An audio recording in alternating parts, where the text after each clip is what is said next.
Halo, Yesu ashimwe. Ndabasuhuje mwese abateraniye hano. Reka mbasuhuze. Ubundi mu cyunamo ntabwo twajyaga dukoma mu mashyi. Turayagabanya mwihangane kubw'ibihe turimo. Mazina yanjye nitwa Murebwayire Placide.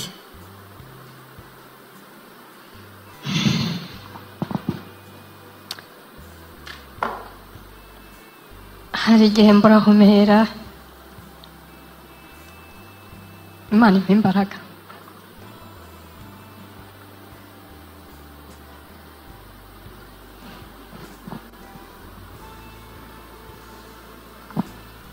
Ubundi njye menye ubwenge,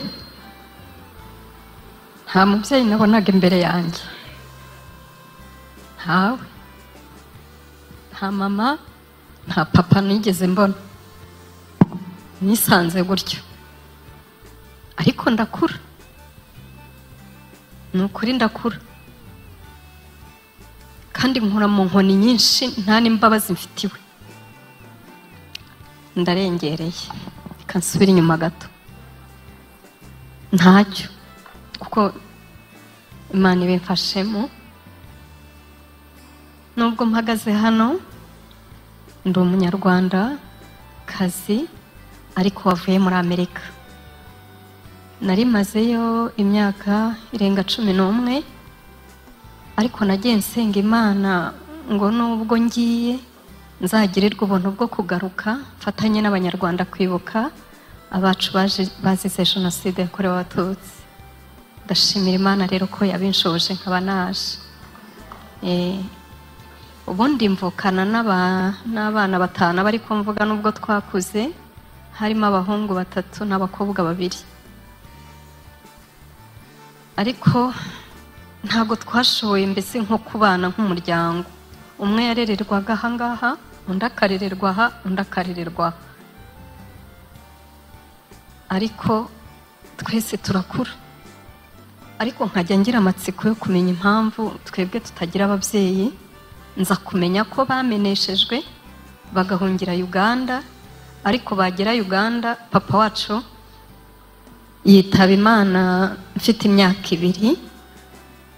Noneho akitaba Imana ba nyogokuru bagira umuhati wo kudukura Uganda batugarura mu Rwanda, ndetse ngo baciye na Tanzania kugira ngo bashobore kubona inzira igera mu Rwanda. Aho rero niho nahuriye n'ibibazo byinshi, ariko batugeza mu Rwanda turi abana 3, harimo mukuru wanjye na musaza wanjye nakurikiraga. Musaza wacu mukuru asigara Uganda, ndetse icyo gihe papa yitaba Imana mama yari atwite. Uwo mubyeyi rero niwe batinye kwambukana u Rwanda kandi afite inda. Nyuma rero nza kubona musaza wacu nawe aje, hajya mubaza ngo ari kuzataha ryari. Baza kumbwira ko tuvukana. Ngeze mu wa 5 primaire, ngiye kubona mbona haje n'undi, ariko aba bantu bava hehe? Noneho baza kumbwira ngo ariko buryo ugira mama wawe ngo ahubwo aba Uganda. Ngira mama. Okay, akibaza. Mpiga umuhigo, ndavuga ngo ninkura nzazana mama. Ntabwo nari nzi ko nzabishobora. Ariko be strong, mugira imbaraga, mugira ubutwari bwo guharanira icyiza. Naharaniye kubaho, kandi nta buzima bwo kubaho mbona imbere yanjye. Ndwanirira kubaho nta nkoni mfite yo kunshoboza kurwanya n'ibindwanya. Ariko kubera Imana imfiteho umugambi ibana nanjye. Nahangaha ntihabuzemo umuntu uri kurwanira kubaho, rwanira kubaho. Ku ijambo ry'Imana riravuga ngo baho muri Ezekiyeli, ngo nagusanze wigaragura mu ivata, ndavuga ngo baho mubeho. Ngira ngo ndangije kwivuga, nubwo bitarangira bihora ari bishyashya imbere yanjye, kuko muri uko gukura nderwa na nyogokuru mfite imyaka 8 nawe yarapfuye. Uwo mukecuru ngiye kubona mbona araryamye arasinziriye, gutyo twaganiraga umukecuru arasinzira. Abaga bibwo umukecuru apfuye ngomba kumenya ubwenge. Nibwo bwa mbere nagiye mu modoka mva hari Nyagatovu Kibungo Kayonza banjyana Nyamirama. Nibwo nagiye mu modoka ndavuga ngo ubu ya mitete irashize ngiye kumenya ubwenge. Nibwo natangiye kuvomesha ibintu by'ibijerekani, nibwo natangiye ngo gutashya inkwi, imirimo ivunanye. Muravuga ubupfubyi ntabwo ari ikintu. Iyo ntaza kugira data wo mu ijuru, Imana ishobora byose yaremye ijuru n'isi ikaturema mu ishusho yayo, ntabwo nari kuba nduyu nguyu. Ngwanira kubaho nta burangare, utambwira ngo iki ngo tuca ni mu rugo, ni ishuri, ni ugusenga. Dufite umubyeyi mbuzwa kwiga nubwo ntari mbyemerewe kubw'uko navutse, ariko n'abanderaga barwaniye kumbuza kwiga. Ariko akanya gato nabonaga narasomaga, icyo nsomye kikiyandika.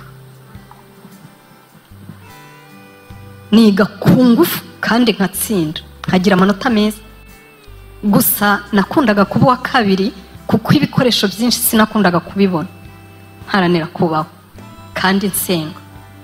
Yeremiya aravuga ngo bararwanaga ariko bafite n'intwaro. Ibyo birarangira, haranira kubaho ku ngufu. Musaza wanjye witwa Medari akanyegera, atuzibeshye ugira akahungu uvugisha, atuzibeshye nkubonane n'agahungu, ku buryo maze kuba umwangavu agahungu kampihaga ifoto nkasanga yayicuritse, nkamenya ko ubwo yakanze. Ndavuga ngo sinzongera, uwo nzakunda niwe tuzabana. Imana irarera. Narakuze niga amashuri y'ibanze ndayarangiza, nongeraho 3 ndayarangiza. Bahita bambwira ngo ningiye gucuruza amamesa, ko sinari mfite umuntu wandihira ishuri ngo ndangize. Ngewe ngo ningiye gucuruza amamesa i Kabarondo. Musaza wanjye arambwira ati oya, ndakujyana i Kigali.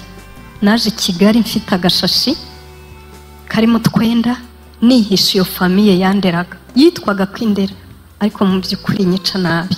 Ariko banyigisheje ubwenge, iyo bantetesha nari kubaho nabi. Ikigeragezo nikitakwigisha uzasibira, uzahora usubira inyuma. Imana yangiriye neza. Nzi Kigali, ntago nzi ko iyo famiye ijya inyemerera kuyivuga, ariko yampaye base y'ubuzima n'ibitekerezo. Baramfasha. Nyuma y'imyaka 3 ndi Kigali rero, 92 nibwo nimariye. Kandi nsaba umugabo ukuze undusha imyaka, ndavuga ngo azaba yarahaze kujya muri boîte, nanjye nta boîte nagiyemo. Ni 92 ndavuga ngo ndashaka umugabo ukuze undusha imyaka kugira ngo nibura azabe yarahaze iby'isi. Niko byagenze, nashatse umugabo undusha imyaka 15. Ikibazo nahuye nacyo ni iki, yamfashe nk'umwana. Nta nama twajyaga ko nari umwana, kandi naho mbyariye nkomeza kwitwa umwana. Ubwo buzima nabubayemo, nawe ari umuntu ukunda kubona amamisiyo, ku buryo ntamuburaga hafi nk'uko mbishaka. Bituma rwa rugo nsa nk'urwubaka njyenyine. Umwana yarwara nkamenya uko mbigenza. Mbese atari Imana yo mu ijuru idufasha, tuba twarapfuye nta n'isura. Icyo gihe mu kwiga twaratotezwaga nyine, bakaduhagurutsa. Nibwo namenye iby'Abahutu n'Abatutsi. Abahutu mujyaha, Abatutsi mujyaha, bakatujogora. Mu by'ukuri nta bwoko bundi umuntu yabagaze.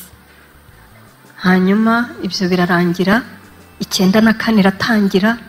Itangiye abantu batangira kujya cyane 92 n'93 nibwo badutangiraga mu nzira batwambura ibyo dufite. Noneho i Kigali bibaye bibi rero, nibwo umutwari wanjye yambwiye ati bugiye mu cyaro i Nyanza kuko hano ni bibi. Nuko rero navuye i Kigali njye i Nyanza. Muri hangana kubw'iminota ntago umuntu avuga detaye zose, ariko icyo gihe njye i Nyanza nari mfite inda, mfite n'umwana mutoya waburaga ukwezi ngo yuzuze umwaka. Mu by'ukuri nari mfite uruhinja ariko nari nkurikije vuba kuko inda yari nk'amezi 4. Muri uko kujya i Nyanza nari mvuye i Kigali mu mashanyarazi, mfite abakozi, mfite iki. Mu by'ukuri hari ibintu ntari imenyereye mu cyaro cyari cyaramvuyemo muri ihangana. Nta minsi nahamaze jenoside yaratangiye irahansanga. Mbona abandi bariruka bajya i Burundi, njyewe ntabwo nari kwirukankana n'inda. Amafaranga menshi nari mfite yari 10,000. Noneho ntekereza ko ayi 10 nzayagura nk'isukari y'umwana. Noneho ariko biranga biba bibi cyane. I Nyanza jenoside ndumva yaratangiye mu matariki 25. I Kigali yari yatangiye mbere cyane. Noneho naje kugirirwa ubuntu.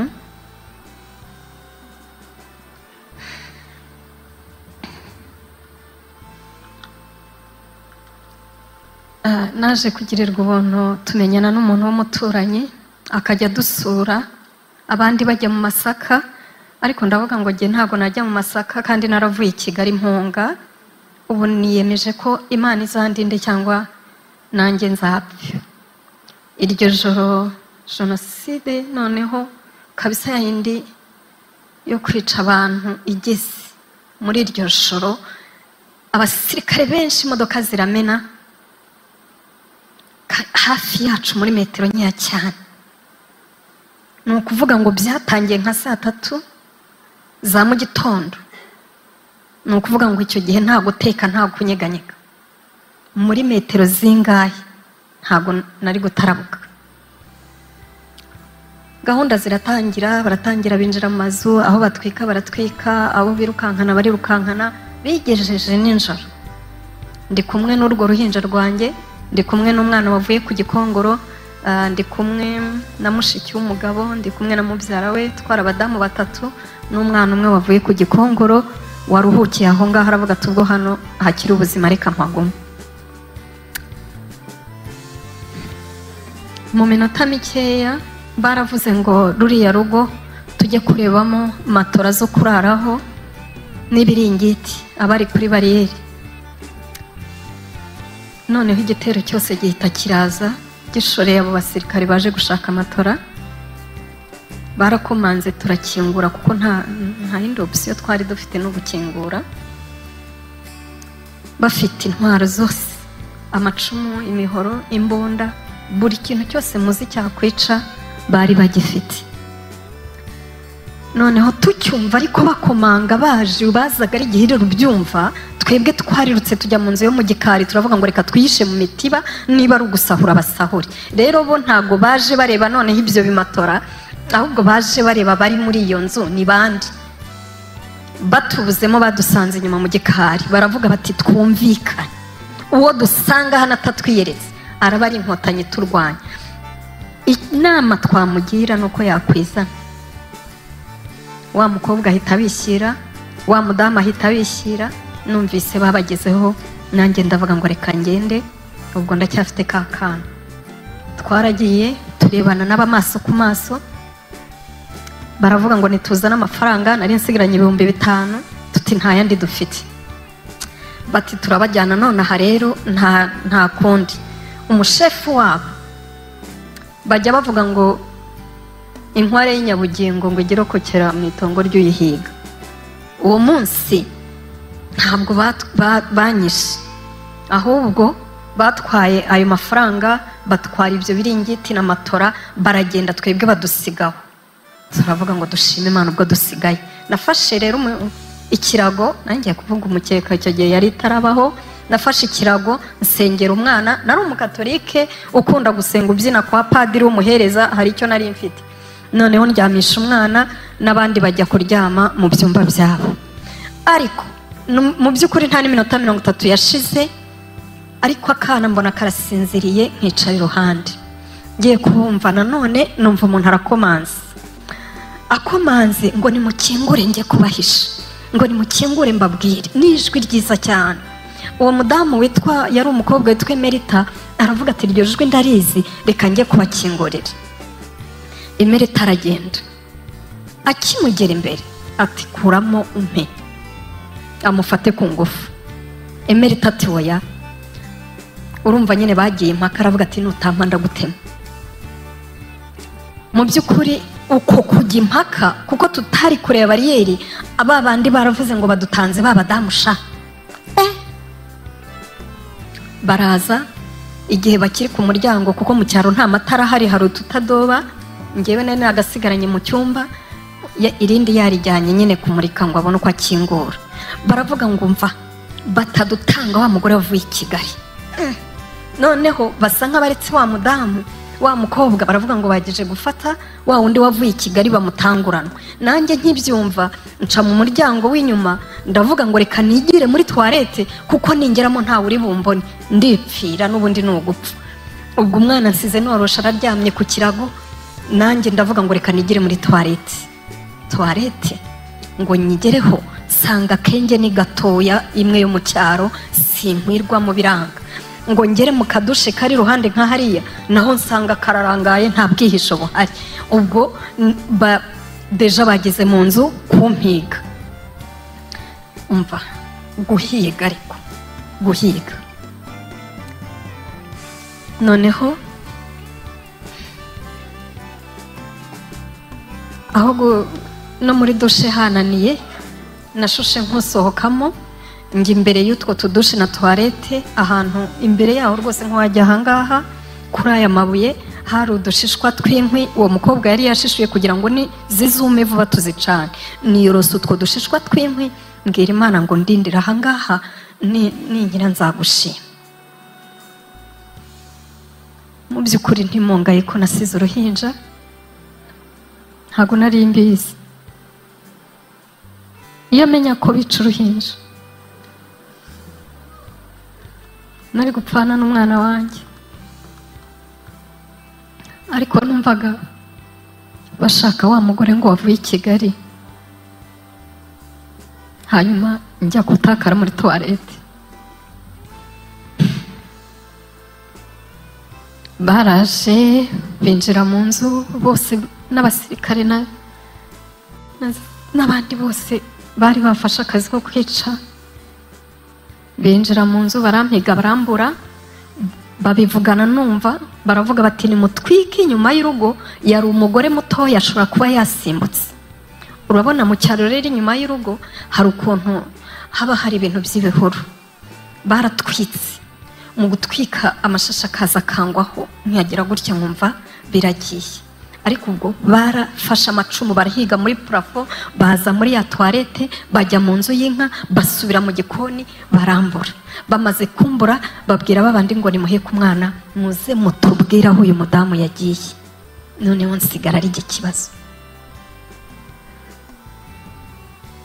Wa mwana bakuye mu bitotsi yagiye arira.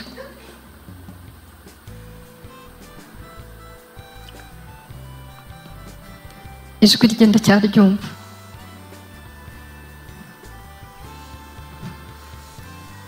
Ntago njya siporta kumva umwana arira. Niyo naba ntakuzi namubwira ntibasi umwana wawe akeneye iki kugira ngo atarira, kubera ko binyibutsa umwana wanjye. Hari igihe navuze ngo sinzongera gutanga ubuhamya kubera itotezwa nsigaye nkorerwa, ariko nakwibuka umwana wanjye nkavuga ngo niyo ntabutanga, umuntu arindwa n'Imana. Haleluya, nimukomere. Imana yarandinze, baragenda ngo bagiye kuvuga aho ngiye, kandi ntibahazi, ndi mu biganza by'Imana gusa. Hanyuma bigejeje mu rukerera, numva nta muntu ukivuga, mva muri twa dushishwa tw'inkwi njya mu nzu y'inka. Ndavuga reka njye muri ibi bisogororo, niyo rose umuvure, ahari nibagaruka ntibari bumbone.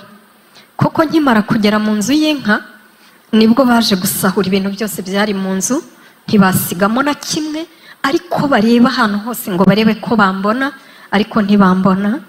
Imana irandinda. Hanyuma bwarakeye mu gitondo, bagaruka gusaka, nabwo ntibambona. ariko bigejeje mu masaha 6 hari ukuntu abantu bajyaga kubaga inka hanyuma bakajya kugabana inyama. Aho niho nabonye wa mwana wavuye ku gikongoro we batatwaye,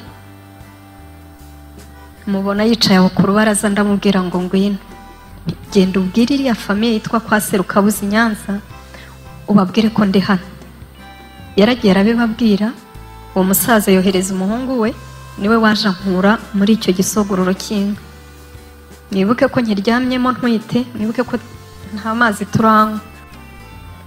Baraje ampa igikote cye, ampa ikigofero, ancisha mu masaka njyana iwabo. Iferi nayitiye muri plafo. Muri plafo yo mu cyaro ni utuntu tw'imiseke, ntabwo ari nk'izi ngizi n'ibindi, ni utuntu tw'imiseke ku buryo umuntu aba kureba gutya. Noneho ntugezemo ndababwira ariko ndabona nta mahoro mfite. Umusaza ati ceceka.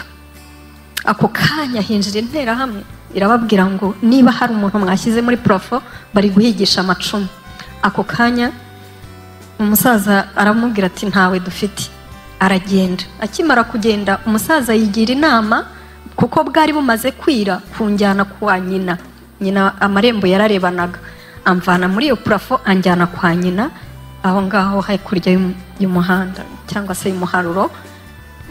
Nabo banshyira muri plafo yabo, bangejejemo nanone nsangamo akana k'agahungu kari kurira ngo ntabwo kaza aho iwabo bari. Ndakabwira ngo humura bucecetse urababona. Hanyuma umukecuru ntiyemeye ko tugeza mu gitondo, ahubwo yaravuze ati ngiye kuvuza induru, aba bantu mwahisha ahangaha baze babajyana aho abandi bari. Umukecuru atubuza amahoro ati ngiye kuvuza induru babajyana aho abandi bari. Aragenda abibwira umuhungu we, ariko umuhungu we menya yarazi ko umukecuru nta mikino. Yari yagiye gucukura umwobo mu rugo rwe, mu gikari harimo inzu irimo ubusa. Aragenda acukuramo umwobo utambitse, hanyuma araza arantwara anshyira muri uwo mwobo, arenzaho ibiti, arenzaho ibyatsi, arangije azanamo inyana nk'eshatu. Aravuga ati iki ni ikiraro, Imana irahishe. Abantu batumbera abantu ngo kana kazangirira neza, njye ndi wowe nareba mu ijuru, kuko hari Imana y'inyamaboko, hari Imana iguhisha, hari Imana igusiga. Ubu mwese wafungura imitima yanyu hari isa n'aha ngaha, ariko kuko dufite Imana iratweza, ibyaha byacu ikabimaraho. Umusaza yakoresheje ko ashoboye anjyana muri uwo mwobo. Ntimumbaze ibya wa mwana, sinabimenye. Ngeze muri uwo mwobo azanamo inyana, arambwira ati ntuzasonza kandi ntuzanahaga, buraha ntuzagira icyo umbaza. Ubuhamya bwanjye rero buravuga ngo iminsi 45 mu mwobo. Aho ngaho niho yanda yakuriye, kuko ibisogororo yanshyiragaho kugira ngo nibajomba amacumu batanyumva, byahuraga bijojoba. Inyo n'intozi byabagamo. Ni ukuvuga ngo yarampaga agakombe k'amata nimugoroba saa 12, akongera kumpa agakombe ejo saa 12. Niba nshatse ibyoroshye rero naho ngaho narishimaguye. Uyu mubiri ni mushya y'Isararema, n'umuremyi Yesu n'umuremyi. Uwo mwobo nawumazemo iyo navuga ngo ni iminsi yose ukuyemo 5, 40, indi 5 rero urashe yumva aho yariri. Aho narahabaye ndahakurira pe, nkajya niganiriza, nkajya mvuga ngo ese guseka biracyabaho, nkaseka nkisetsa nta muntu tuganiriye. Igihe kiragera abantu bashira ku musozi. Mu mutozi abantu bashize ku musozi, hakorwa inama ngo hari umurambo utarabonetse. Murakoze. Bati kandi n'uwo mugore wavuye i Kigali ntabwo twigeze tubona umurambo we.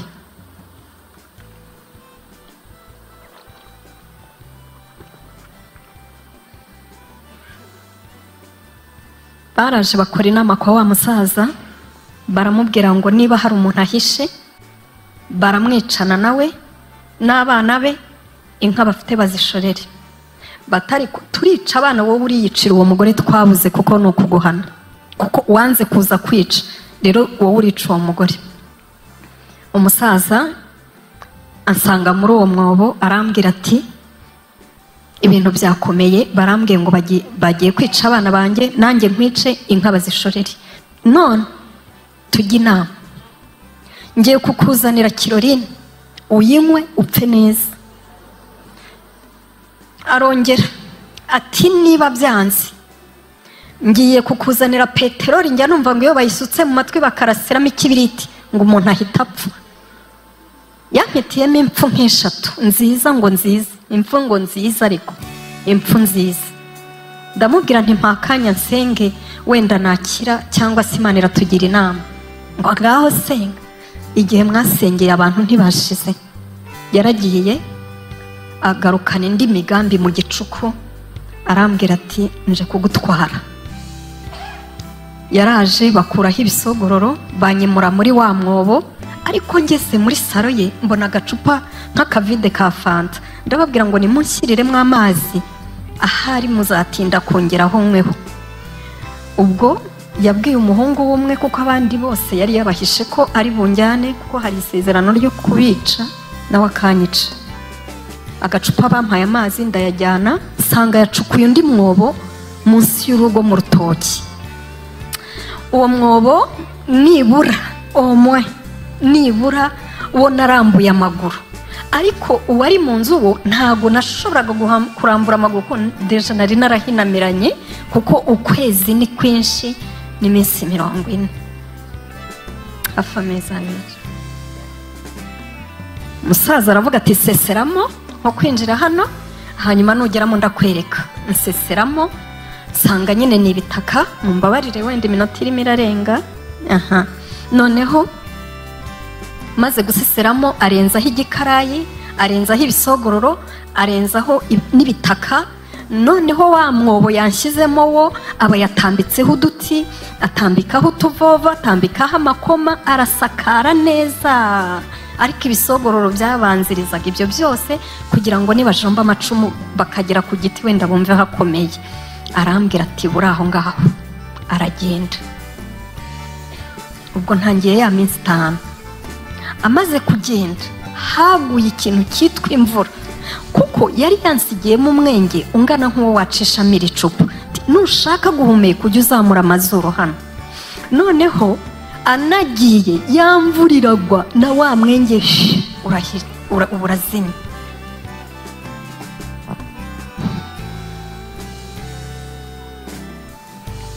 Reka dushimire Perezida w'u Rwanda w'igihugu cyacu, umubyeyi wacu, papa wacu, wemeye ko tuvuga kugira ngo dukire. Ubu tuba dutoragura amashashi rega. Noneho umusaza amaze kugenda, ubwo se nari nkisengara, ntayo yari yarashize. Mbona umwobo numva ndawishimiye, kuko ngiye gutangira kurambura amaguru, ngiye gutangira guhindukira, nsa nkugeze muri kadastre. Ikigerageza umuntu burya ashobora kukimenyera da, ni ukuri pe, ukanyurwa ukavuga uti nibwo buzima. Nanjye rwose naranyuzwe, numva mvuye mu mwobo muto ngiye mu mwobo munini, wenda nzamara iminsi. Noneho bukeye mu gitondo baravuga bati noneho inkotanyi zahashe zageze i Nyanza. Ubwo umusaza yaraje aranyongorera ati bahageze, turagiye, ntibazi uwishe n'utarishe, ubwo bazagukuramo. Bacaho bose baragenda, hasigara wa mukecuru utazi aho ndi, afite umusaza bashakanye, nibo basigaye ngira ngo muri iyo karitsiye. Ari wa muhungu wamvanye mu rugo bwa mbere, ntazi amaherezo yanjye. Ari uwo nari naracumbikiye mu rugo wajyaga nzanira ya mata, ntazi amaherezo yanjye. Banyimuye bose bacaho baragenda, sigara mu mwobo gutyo. Uti wakoze iki? Natangiye gukurura igiti kimwe mu byari bitambitseho, ntangira gucukura ngo mbone umwuka, umwenge wo guhumekeramo. Umwenge ndawubona, nigira inama, ndavuga ngo ariko umugore utwite ajya arya ibitaka, uwagerageza nkafata ku bitaka nkumva ko bishoboka. Ibitaka ngo mbikubite mu kanwa, wapi, biba biranze. Ndavuga ntariko wagerageza utu tuvovo, ahari natwo twamutuzi. Utuvovo nyuma y'iminsi 3 twari twabaye umuhondo kubera ubushyuhe. bwinshi ntatuzi. Ndavuga ntariko reka nigira inama, ntibajya bavuga ko Yesu yamazemo iminsi 3 baramushyinguye, ntiburiya mu minsi 3 ndaba mvuyemo niha morali nkasoma intama imwe kuri y'amazi nkabika. Ndavuga nireka nigira indi nama, erega nari mfite umwuka wera ntaramumenya, nireka nigira indi nama nsengera aya mazi, nkibuka ko Yesu yatubuye divayi mu bukwe bw'Ikana. Ndavuga nta mazi arayatubura kuzageza mvuyemo, ntumbaze uko nari buzavemo pe. Amazi nkayasengera, ejo nkongera nkanywa igitonyanga, ariko nkatega no kuri bya bisogororo ngo ndebe ko nayongera. Ubwo kwizera nyine ko bakakugabanutse, noneho iminsi n'iyicuma bya bisogoro birivanga na twatuzi iminsi y'icumi. Ariko nyuma y'iminsi 3 hatangiye kuzamo inyo ziri seriye kubera ubukonje, hazamo intozi, noneho byose binteraniraho kundi. Aho rero niho natabaje Imana, ndavuga ngo Mana, niba hari ibyaha nakoze mbabarira, ariko uzankure muri uyu mwobo. Ngiye gupfa ntwite, ngiye gupfa nishwe n'inzara, ngiye gupfa nta n'umwuka. Niba hari ibyaha nakoze mbabarira, iryo rigacaho. Nkavuga ntariko reka nibutse Imana, nibura niba hari ikintu cyiza nakoze. Ako nako kakanza mu bitekerezo, nibuka umusazi nahaye ikanzu, abafite ubumuga bwo mu mutwe. Ndavuga hari umuntu nahaye ikanzu kandi nari impfubyi, ntafite uri buyinsimburane, ariko Mana ibuka ko nayigomwe nibura nkayitanga. Ntituri kubaka bene data, mujye mukora imirimo myiza.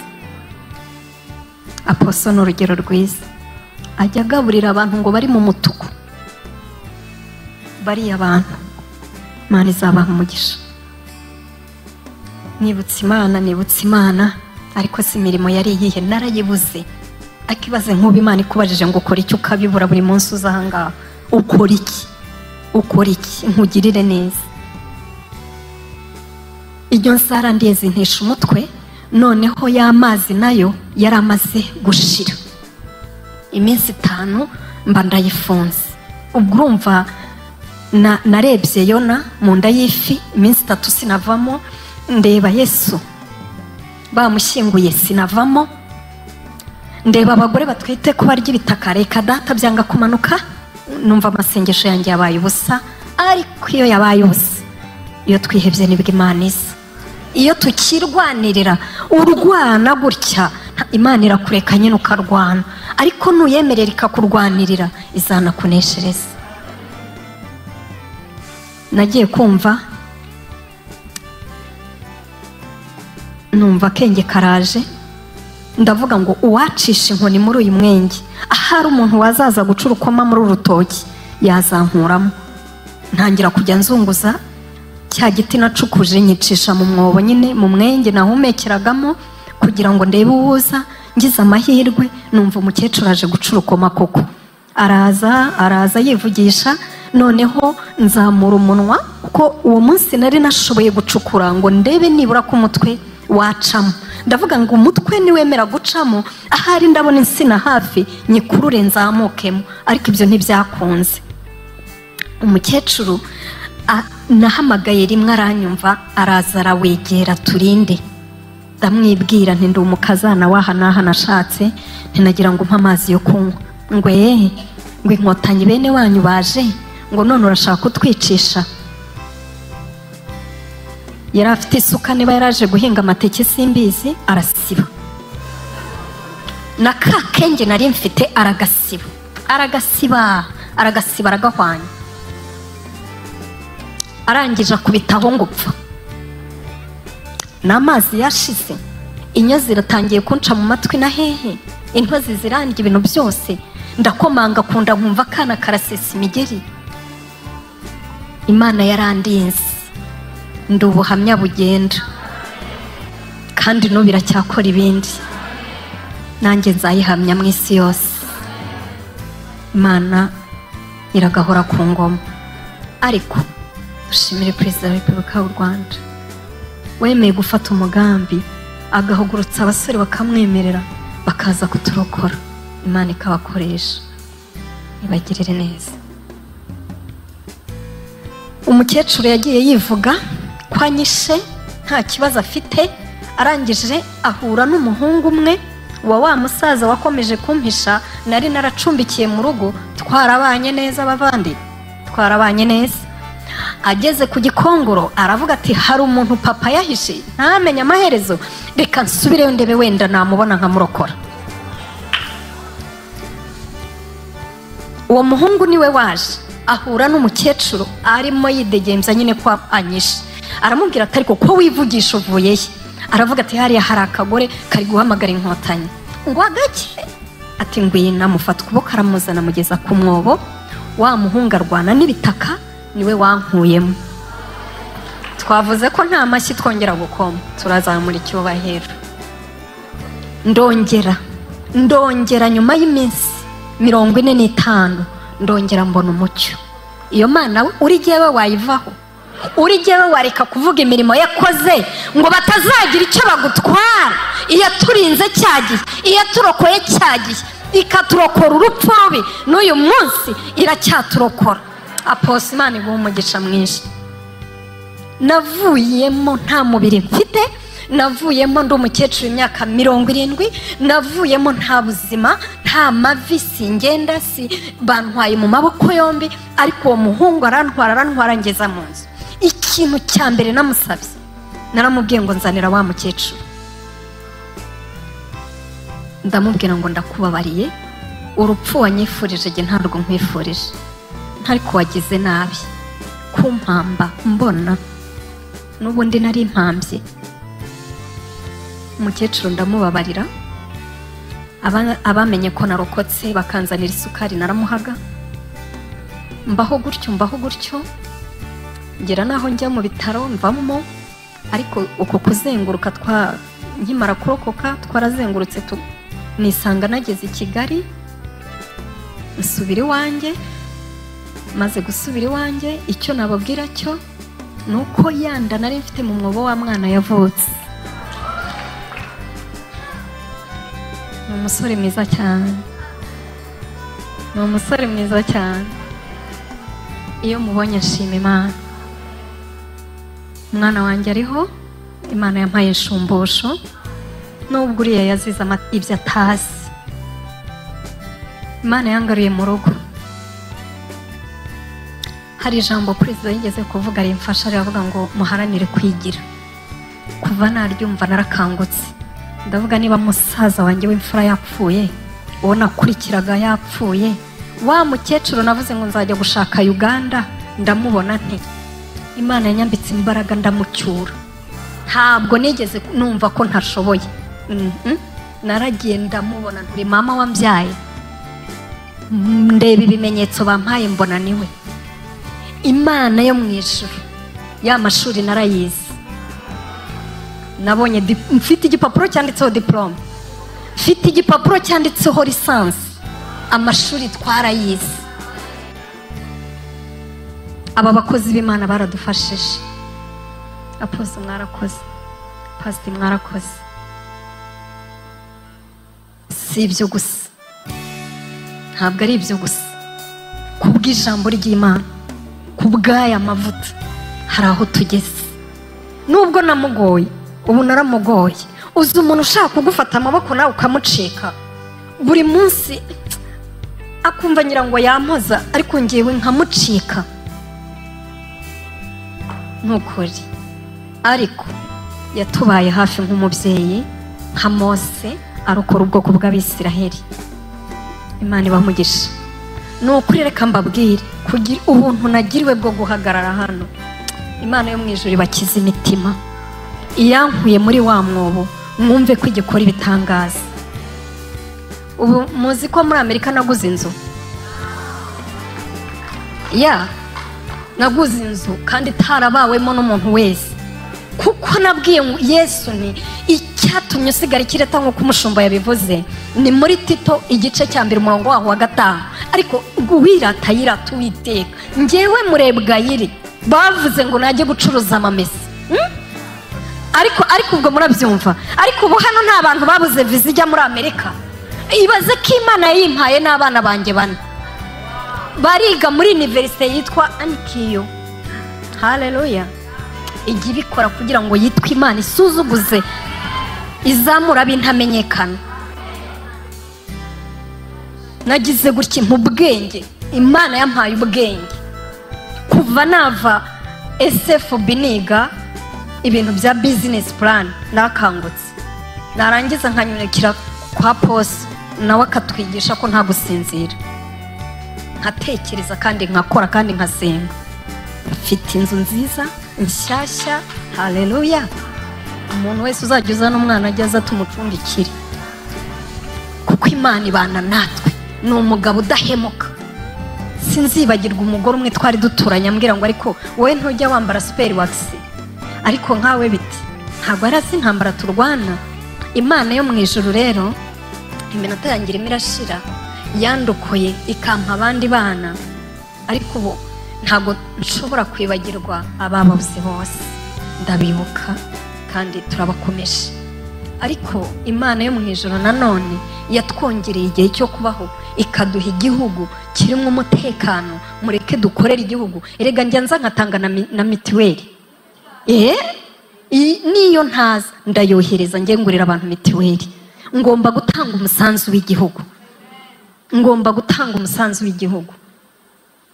Abadafite mitiweli tukazibaha, abambaye ubusa tukabambika, kandi tugahumuriza n'abadamu bibana, abasingo mada nkanjye.